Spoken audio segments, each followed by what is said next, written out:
Reserve bank of India RBI పెద్ద ఎత్తున బంగారం కొనుగోలు జరిపినట్లు వచ్చిన వార్తలను కేంద్ర ప్రభుత్వం ఖండించింది. ఫారెక్స్ నిల్వలు కాపాడుకోవడానికి ఆర్బీఐ పసిడిని విక్రయించిందంటూ వచ్చిన బ్లూంబర్గ్ కథనాన్ని తోసిపుచ్చింది. పసిడి విక్రయం గురించి వచ్చిన వార్తలు పూర్తి అవాస్తవమని పేర్కొంది. దీనికి సంబంధించి పీఐబీ ఫ్యాక్ట్ చెక్ విభాగం ఎక్స్ వేదికగా పోస్ట్ పెట్టింది.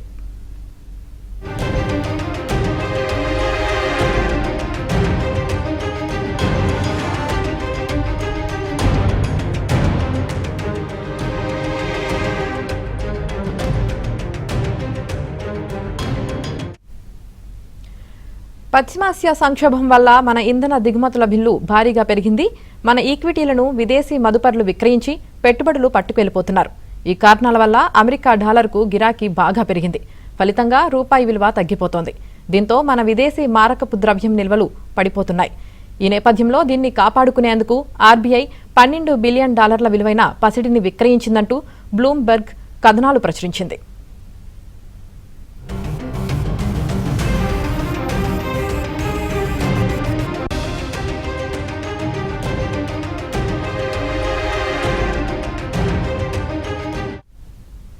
అయితే ఈ వార్తను కేంద్ర ప్రభుత్వం ఖండించింది.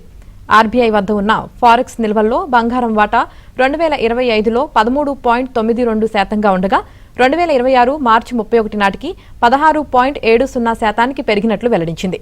మే 22 నాటికి ఆ మొత్తం 16.85% పెరిగిందని ఆర్బీఐ గణాంకాలను ఉదహరించింది. ఆర్బీఐ తన వద్ద ఫిజికల్ గోల్డ్ వివరాలను ఎప్పటికప్పుడు నెలవారీ బులెటిన్లో వెల్లడిస్తుందని పేర్కొంది. ఈ తేదీ వరకు అందులో ఎలాంటి మార్పు లేదని స్పష్టం చేసింది. కాబట్టి తప్పుడు సమాచారం నమ్మొద్దని సూచించింది. అధికారిక సమాచారం కోసం ఆర్బీఐ అధికారిక వెబ్సైట్ను సందర్శించాలని సూచించింది.